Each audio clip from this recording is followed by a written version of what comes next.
Okay, thanks for having me. Joe's going to talk about all the buffers and the effects of some of these buffers and these new regulations with the fumigants. Pretty much the one thing I really want to mention is when we talk about methyl bromide availability, they gave us a bit of a break this year. We're at 16.9% of the baseline is what we asked for. They actually gave us 16.7. The reason for that was some shortage in telone that they believe was going to happen, and that's not going to affect you guys at all. You guys don't use it down here. But there was some concern about that, so we did get a pretty good amount of bromide, better than what we originally thought. The biggest problem we have with it is they're taking a large portion of the existing stocks. No one really knows what the existing stocks of methyl bromide is. That's all trade secrets. These companies don't reveal this type of information. So they're taking a big portion of that 16.9% of the baseline out of stocks. What this means for us is their aim was this year to turn methyl bromide into a supply chain issue. So no longer will we have a year or 2 years of supply left. They want us to get us down to that 6-month supply chain amount of bromide. The reason why is they can kill bromide whenever they want to when they get us down to that 6 months. If we had a couple years worth of material left, it would really hurt us, really hurt them for the ability for us to get rid of it. So we're at the point now after this season, we'll probably be pretty much running on just a supply chain amount of bromide. The other thing that came out in the 2009 ruling was they were pretty adamant that in 2010 you will not be able to use methyl bromide for any crop that does not have a CUE. So if it does not have a critical use exemption, you will not be able to use methyl bromide. So if you're growing any of these crops that are currently not listed in our groupings, essentially most of the cucurbits, and you want to use bromide, this may be your last opportunity in 2009 to use it, because if they do follow through with that in 2010, we're looking at essentially the fruiting vegetables. And we have one melon. Is it watermelon or something still on? But so if you use methyl bromide, some of your cucurbits, you're going to need to use it now, because it looks like 2010 it will be CUE crops only with the methyl bromide, and that's where the supply chain issue comes in as well.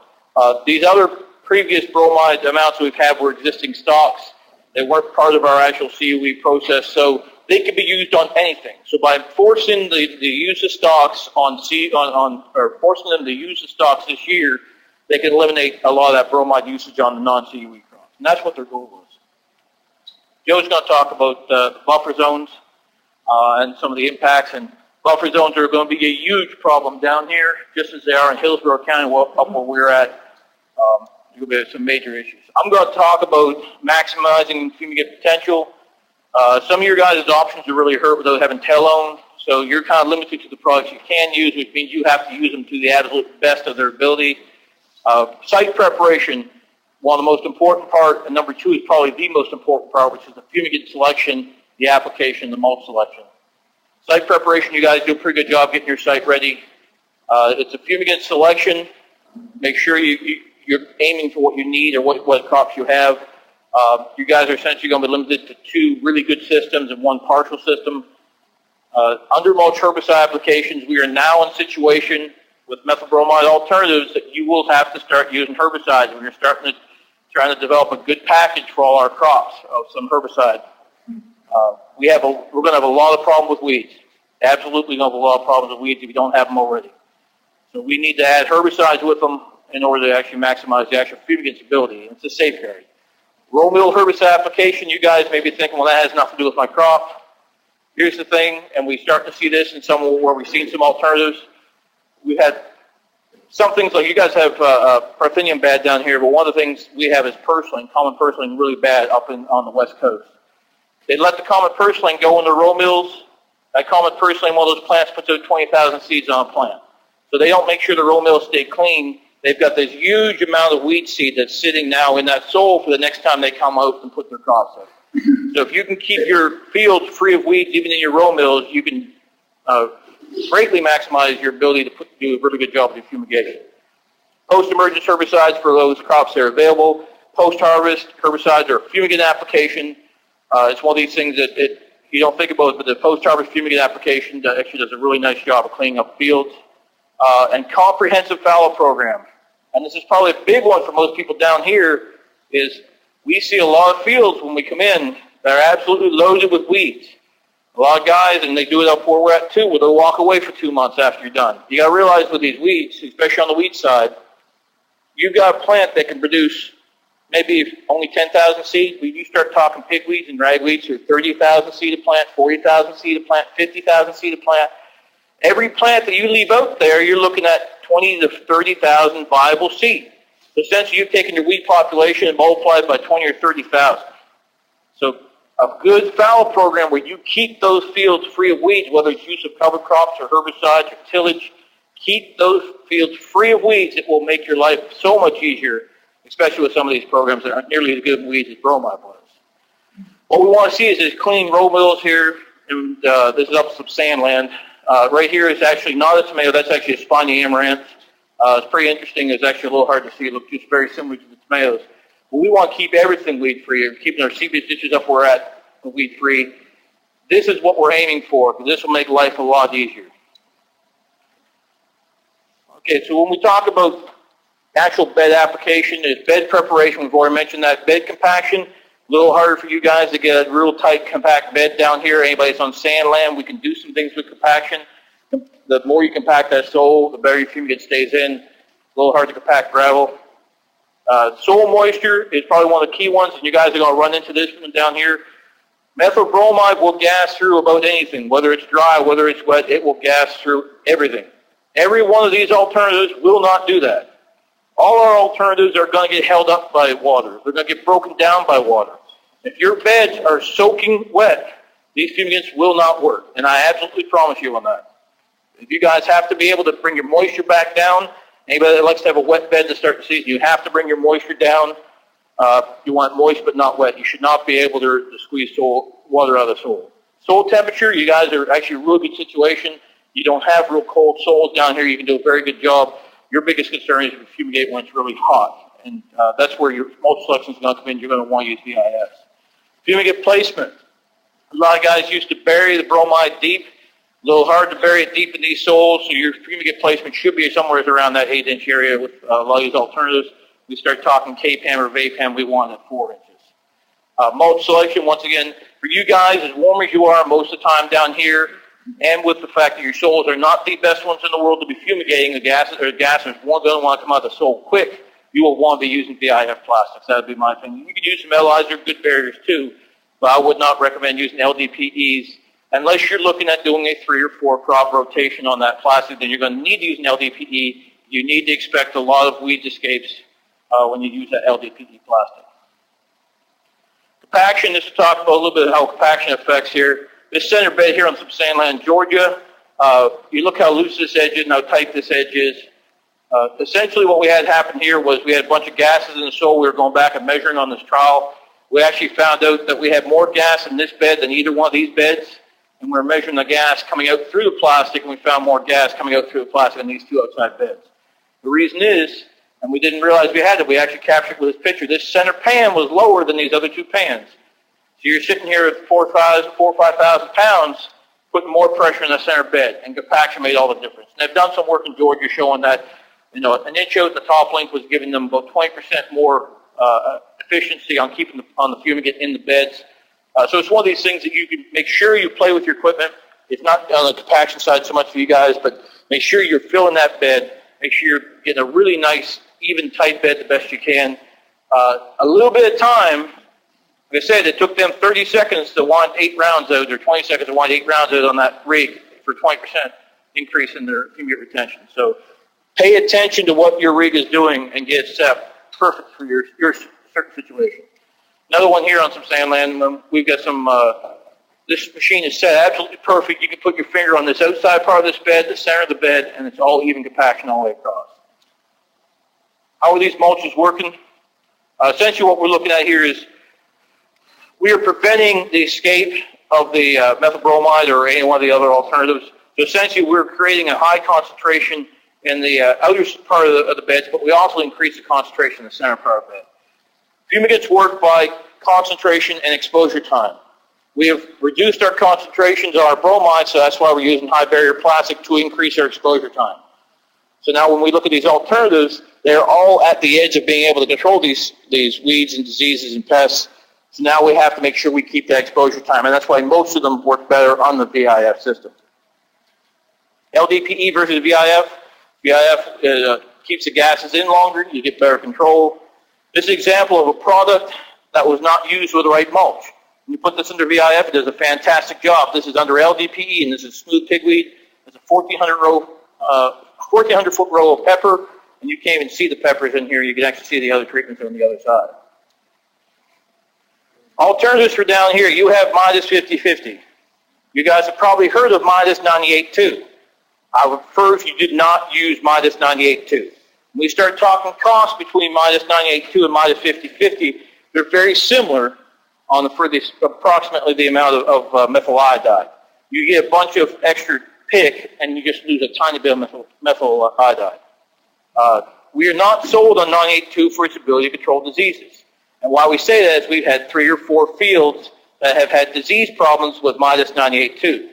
Midas 50/50, we've not had that. That Chloropicrin helps out on diseases. You want that in every system you put out for your disease protection. So Midas 50/50 is one of our alternatives. Paladin pick is coming.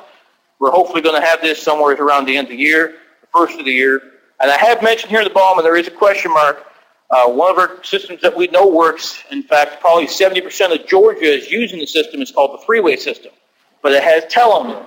We can't use telone down here, so we have to use this two-way system, and this is Chloropicrin with Kpam and Vapam. What this is going to do is going to possibly create a really big opening for some nematodes to come through. Telone is fantastic on nematodes, and Kpam and Vapam is very good on nematodes, but when you put those two products together, it's very fantastic. So when we remove that telone, we just have Chloropicrin, Kpam, Vapam. We feel pretty good about the weeds. That's a pretty good combination for weeds. Telone does help.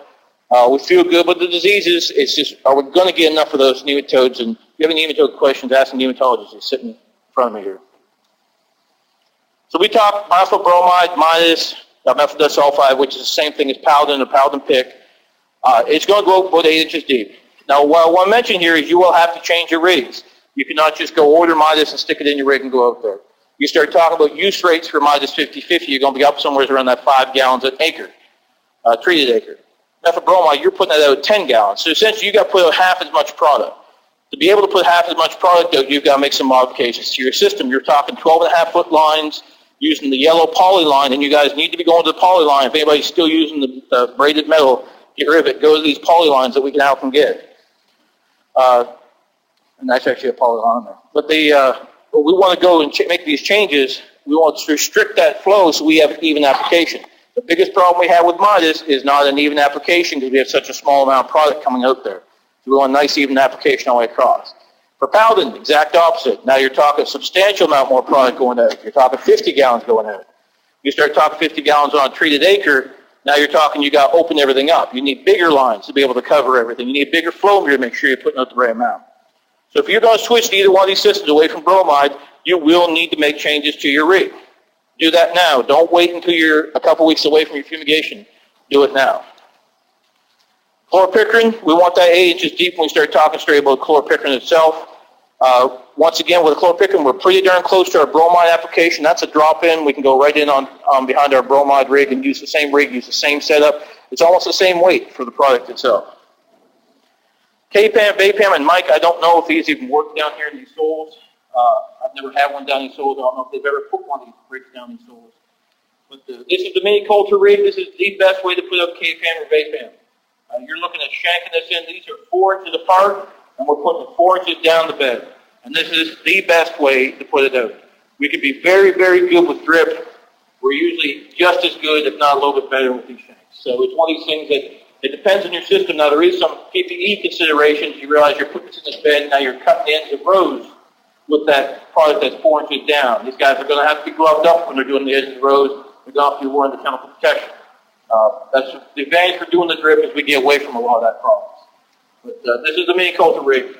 There's a close-up of it. You can see we're just peeling the soil open a little bit and dropping it behind it. You can do this with shanks. Generally works better with mini cultures. I'd be willing to bet it'd be a hard time getting through some of the soil that's made mini culture. You guys would probably have to go with the shank system down here for just so you wouldn't actually be bending these blades. And then we're coming back with our plastic. And why I brought this picture is here. You see right here where we're laying this plastic? just in front of that is where we want our herbicide rig. We don't want to be disturbing any of this soil. If you do not move soil with your plastic rig when you're laying plastic, you can spray out in front of it with your herbicides. If you move any soil whatsoever when you come across that plastic rig, you have to have your herbicide application right here and right in front of the plastic. Think about it this way. We're putting a really thin herbicide layer across top of that bed. If you move any soil, you've taken all your herbicide and you've pulled it out and you've deposited it at the end of the row. So that's why if you set up, and some of our strawberry guys in Hillsborough County are set up where they don't move any soil, they can spray out in front of their rig. We can't fix this with a herbicide under the mulch. What we're looking at is when something happens, maybe it's a little bit too wet and we lose some of the weed control, maybe it was a bad year the previous year and you've got too much weed pressure in there, we're trying to clean up this and turn it into this. That's what we're looking for. We're looking at getting 90 to 95% control of our weeds with our fumigation. Then we're looking to try and get 80 to 90% control with our herbicides. When you add those two together, now you're talking that 98% control threshold where methyl bromide was. You're using this as just that little bit extra that fumigant needs. What do we have? Well, we have Devinol for peppers and tomatoes. It's a very good product. It's an extremely safe product. We also have for strawberries, and I'm throwing down here. But for peppers and tomatoes, we have Devinol. And like I said, it's extremely safe, good on grass, and some growing weeds. Dual magnum. A lot of guys are scared to death of dual magnum. There's been some issues. A lot of it's been from applications in the roll mills in hot and humid weather. It will volatilize, it will cause burn and some yellow in the plants. When you put it under the plastic, we've not been able to recreate it. We've heard people that say they've had some problems, but we've not been able to actually see it when it's just under the plastic mulch. Most of the problems are from the room mills. Efficacy, this is a Florida-only label. This is LDPE only as well. You cannot use this with VIF. If you put it under VIF or you put it under mineralized, you will cause significant injury if not crop damage. Example is I have 4 plants currently under VIF for tomatoes that are 10 weeks old and they are that tall. If you put under VIF, you'll have trouble. If you're using LDPE, this product works pretty good. It's going to be about 3-plant rate when the new version comes out. It does get yellow purple nutsedge. It's not going to be fantastic under the LDPE, but it definitely does help it. Just make sure you heed this 21 days after application. Gold, we do have gold. A lot of guys are scared of volatility of gold. We've had a lot of problems with spray gold in our roll mills. Under plastic mulch, it's not nearly as bad. One thing we have to worry about is we have to do this 30 days for this application. After you make the application before you plant back. Some guys can't wait that long. Matrix, we do with some matrix. We haven't done a lot of work with matrix under plastic mulch. Matrix is going to pick up some small-shaped broadleaf weeds and grasses, but we do pretty darn good with duals, so we haven't done a lot of work where we've looked at matrix. I've had some matrix out on trial. I can't hurt a tomato with matrix under plastic mulch, and I've had 4 ounces out there. So it's a very safe product, in my opinion. Sandia as well. Please do not waste your Sandia on your tomatoes under your plastic mulch. So we start talking, we have cantaloupe, cucumber, tomato, watermelon. Cantaloupe, we can't spray post-emergence. Watermelon, we can't spray post-emergence. Either one of those products, go ahead and put, or those crops, put it under the plastic mulch. For cucumbers, tomatoes, we can come over the top. Save it for over the top on cucumbers and tomatoes. You're looking at 70% efficacy with Sandia pre-emergence and 90 to 95% efficacy post-emergence. Save your Sandia for post-emergence sprays on tomatoes and cucumbers. This is the freeway combination trial I did this spring. We will not be talking about anything with Tella, which significantly reduces the size of this top right here. It took about 18 slides out of this top. Essentially, everything we've got is Tella-based and pig-based and K-Pam-based. That's what we want. That's our freeway. Essentially, what we've got left when we pull out Tella is we've got Chloropicrin by itself, with and without K-Pam, and applied under VIF and LDPE mulches. The goal of this trial is to show not only weed control, but disease control. We don't have any disease control to show you. I've got one plant that's starting to see disease now, so we should hopefully here in a month or two have some pretty good numbers on what we're seeing for disease. What we've got is picked by itself is not very viable. Even the VIF did a half-decent job, but it looks very similar to the control in the VIF. And you can see LDPE, very little difference in the control. Picked by itself is not great. This is 150 pounds of pick per treated acre, per broadcast acre, whichever way you want to call it. By itself, not a great weed control product, great disease product.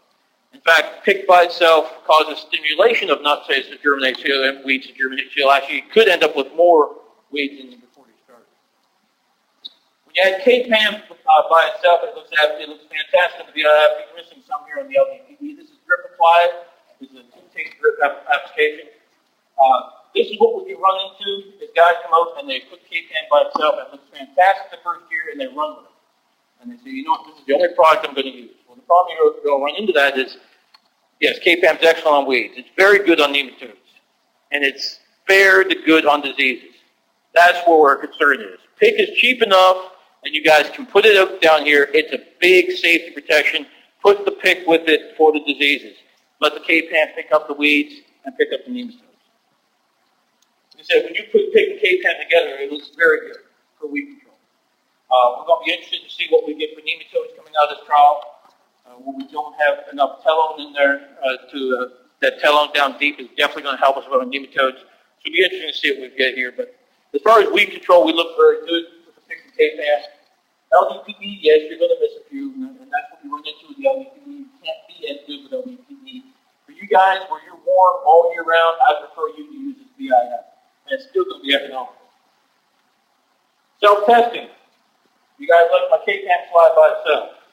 Well, for right now, if you're going to do something, choose that Methyl Bromide, the minus or the Paladin, or if you want to try the two-way, it's fine. But if you're going to try just one product by itself, or you're going to try to reduce rates, you're going to have your whole field. You're going to go with a full Methyl Bromide alternative program, which right now is just minus and Paladin. I'm not convinced the two-way is a full program. Then you're going to take in the corners of the worst parts of your field, and you're going to put in a test. So this is a 40-acre field. You've got 2 acres here. You've got 2 acres here. Your two different systems you want to go to in the future.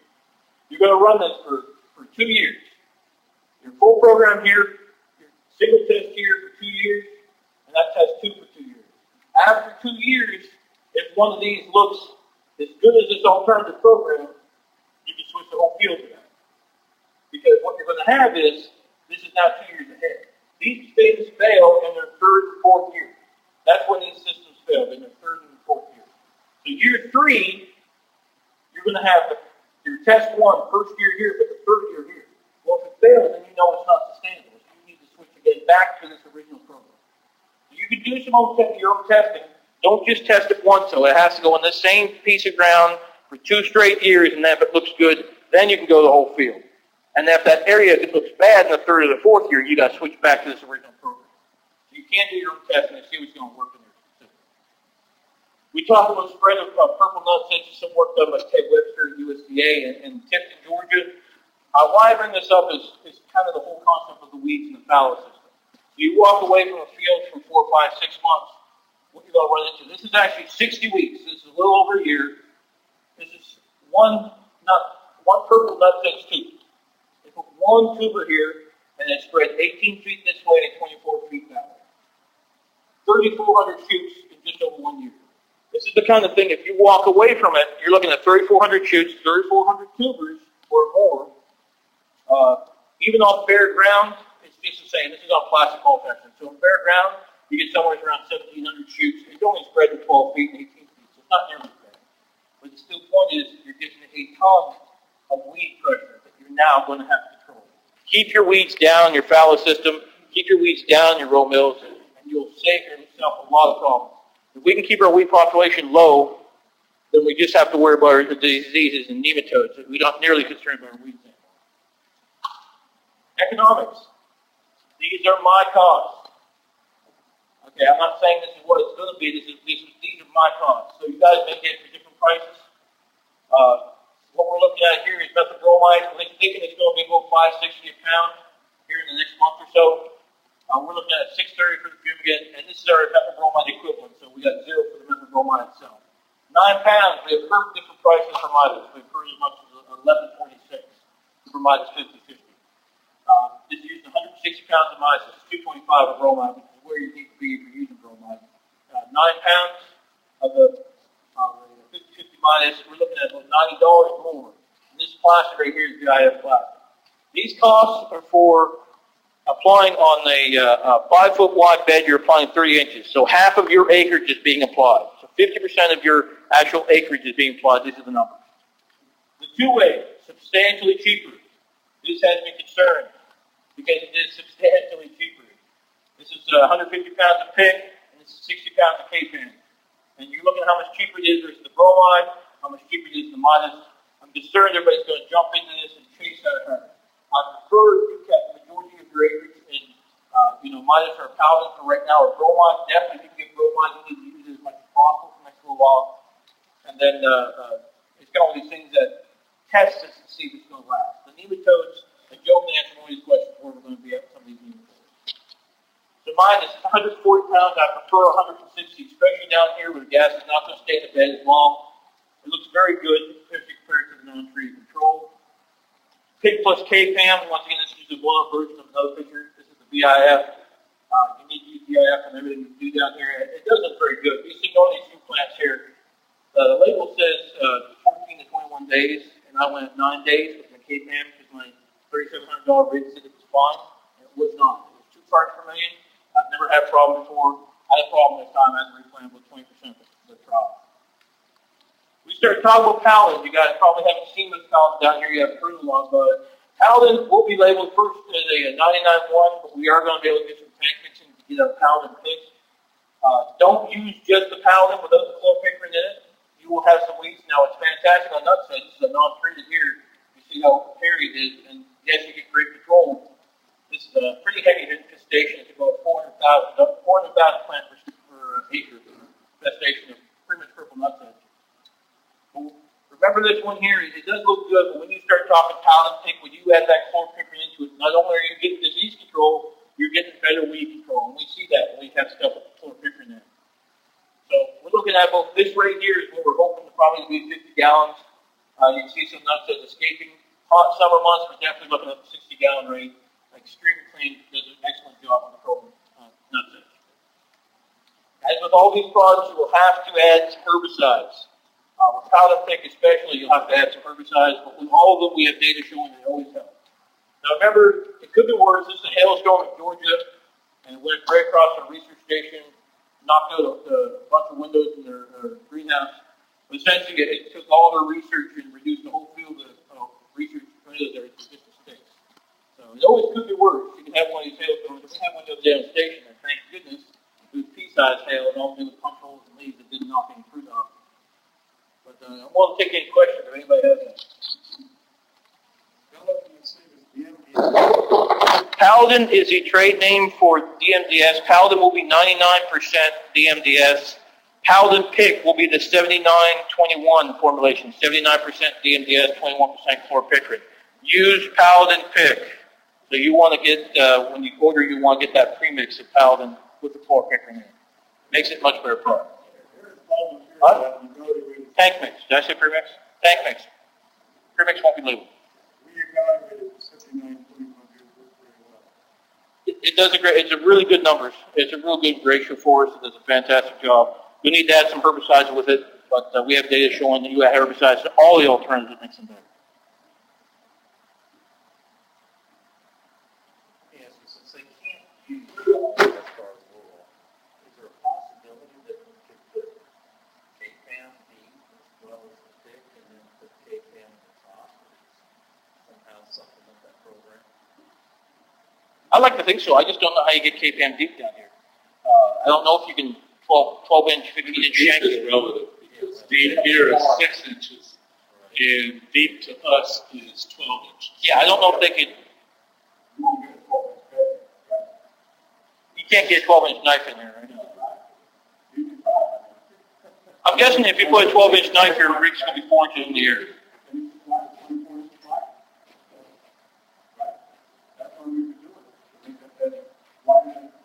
Oh, we're not talking the height of the bed. We're talking the deep depth of the shank.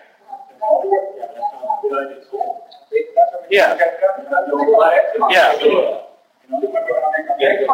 And that's the thing. If you don't have to go real deep, it'd be one of those things that the only thing that would probably need to be tested is increase the rates of K-Pan to try to get a little better nematode control. I don't know necessarily how you put necessarily anything real deep, because you're only going to be able to go 8 at most around here anyway.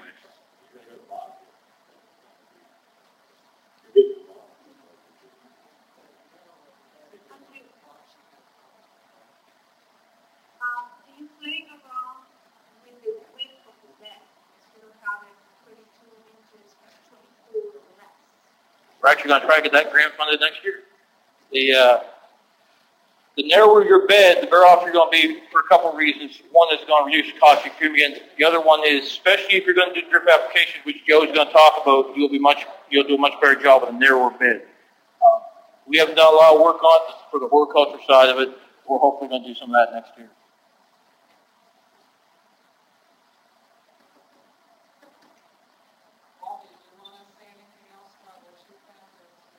Say, you're the expert, Wally. You know what goes on down here.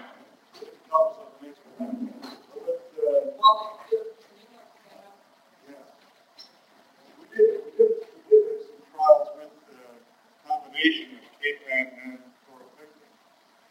And the way we did it was we put the Chloropicrin down and we applied the plastic. And then we waited a week and applied the K-Pan through the drip line. We got good results, but you know, that's a pain every 2 operations. We got good results.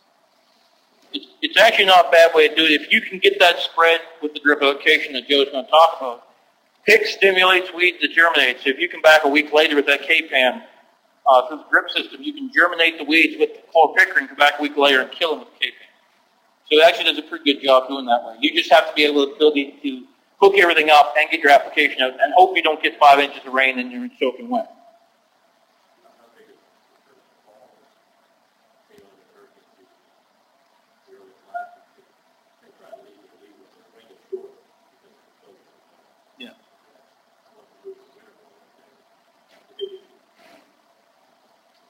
Joe probably has the most important talk today for the fact that drip application buffer zones are going to be a huge deal down here. We should expect a new ruling. They're hoping to have it out by the end of the month. I'm going to be curious if we see it about 3 o'clock this afternoon. They really like to let stuff out on Friday afternoon so they can get the hell out of there and we don't get calls. And but I don't think we'll probably see it this week. I haven't heard if they've appointed that deputy administrator that they're waiting on, but it'll probably be the next week or two we'll have the final ruling. It's not supposed to change a lot from what we had originally already seen. My understanding was they thought there was concessions that were made, and apparently someone saw a preview copy and said some of the stuff they had thought were concessions that were made by EPA. Apparently some of that stuff slipped back in. So we don't know where we're at. We're not exactly sure. We probably got some help, but it won't be a giant change from what we've seen before, I don't believe.